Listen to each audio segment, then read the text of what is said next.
और मित्रों नमस्कार, जय हिंद। देश आज उस स्थिति में आके पहुंच गया है कि हमें वीडियो बनाना पड़ रहा है उन समस्त भ्रष्ट अधिकारियों के विरुद्ध, जिसमें महामहिम राज्यपाल महोदय बिहार मोहम्मद आरिफ खान साहब को लगातार फरियादी आवेदन देते हैं। और मोहम्मद आरिफ खान साहब जो बिहार के राज्यपाल हैं, देखिए सामने में उनका राजभवन है। लगता है अंदर में मांस मदिरा खा कर के ये बेहोश रहते हैं या दारू पी करके उसी तरह से काम करते हैं जिस तरह से बिहार पुलिस मुख्यालय सरदार पटेल भवन करता है, जिस तरह से समस्त थाना करता है, जिस तरह से समस्त जिला प्रशासन करता है।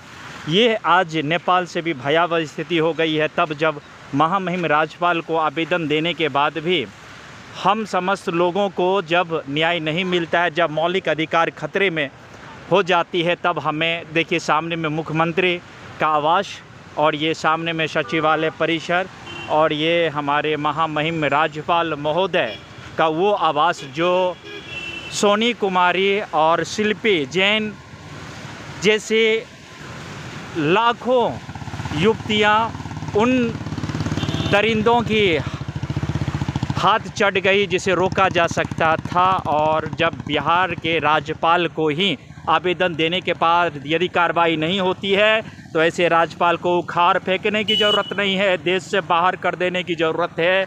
इसका आह्वान करता है संदीप सिंह चौहान और कहता है राज्यपाल वर्सेस द्वारपाल की जो ये वीडियो है इसको लाइक करना है, सब्सक्राइब करना है एंड तमाम वैसे लोगों को ये नींद से जगाएगा जो अपने कार्यालयों में कोई भी काम नहीं करते हैं राज्यपाल साहब की तरह, जो मोहम्मद आरिफ अनवर या जो भी खान साहब हैं। यानी ये मुस्लिम हैं और मुस्लिम हैं तो अब प्रश्न चिन्ह है कि कहीं हिंदू राष्ट्र को खतरा तो नहीं है ऐसे लोगों से जो केंद्र की प्रतिनिधि बन कर के आते हैं राज्य की निगरानी करने के लिए, प्रशासन की निगरानी करने के लिए। और प्रशासन यदि गलत काम करने लगे तो देखिए सामने में राज्यपाल भवन है। मैं डंके की चोट पे कहता हूँ समस्त अपराध महामहिम राज्यपाल ने ही करवाया है और करवाते हैं और इनकी संलिप्तता है। और यही मंत्रिमंडल का विस्तार करते हैं, भंग करते हैं, विधानसभा को भी भंग करते हैं और सृजन भी करते हैं, नवगठित करते हैं, नए विधानसभा चुनाव की बिगुल बजाते हैं। डीएम से लेकर के हर एक बड़े अधिकारियों की नियुक्ति भी इन्हीं के हस्ताक्षर से होता है। इतने बड़े पोस्ट पर रहते हुए यदि ये लोग आवेदन मिलने के बाद भी सोया हुआ है तो ऐसे राज्यपाल को बिहार में और हमारे देश हिंदुस्तान में रहने की ज़रूरत नहीं है। ये नेपाल से भी खराब स्थिति है।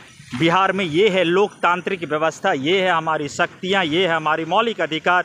जब हमारी मौलिक अधिकार खतरे में हो जाए, जब हमारी बहन बेटियों इज्जत नीलामी हो जाए और राज्यपाल दारू पी करके यदि बेहोश हो जाए तो उन्हें होश में कैसे लाना है आप समस्त लोगों को मालूम है। कि मैं संदीप सिंह चौहान मैं कई बार बोला हूं, जिला मुख्यालय से लेकर के बिहार पुलिस मुख्यालय और समस्त विश्वविद्यालय वेश्यालय बना हुआ है। पैसों पर ही हर एक काम यदि होता है तो ऐसे राज्यपाल को रहने की क्या ज़रूरत है जिनकी तनख्वाह 3,50,000 रुपया मिलती है। 3,50,000 रुपया सैलरी पाने वाले हमारे महामहिम राज्यपाल महोदय यदि हमारी आप बीती को नहीं सुनता है, आपकी आप बीती को नहीं सुनता, आपके आवेदन पे कोई विचार नहीं करता है तो ऐसे राज्यपाल को भी रहने की कोई ज़रूरत नहीं है। ये खुले आम चैलेंज दे रहा है संदीप सिंह चौहान जैसा हर एक नौजवान। तो जागो हिंदुस्तान, यह एक बुलंद भारत की बुलंद तस्वीर है। बहुत बहुत दिल से धन्यवाद, आपका दिन शुभ हो, हैव ए नाइस डे। इस तरह से आज तक स्वतंत्र भारत के इतिहास में किसी ने भी ये साहस नहीं किया होगा कि राज्यपाल भवन के सामने में जा कर के तब जब आप लगातार आवेदन दिए हो उस पर कार्रवाई नहीं होती है, तब जा कर के हमें अंततः यह वीडियो बनाना पड़ रहा है। और ये राज्यपाल भवन का बाहरी परिसर है, सामने में राज्यपाल भवन का गेट और डॉक्टर राजेंद्र प्रसाद हमारे पहले राष्ट्रपति का ये स्टैच्यू। बहुत बहुत दिल से धन्यवाद, आपका दिन शुभ हो, have a nice day. And ऐसे राज्यपाल को देश छोड़ने की ज़रूरत है। बहुत बहुत दिल से धन्यवाद।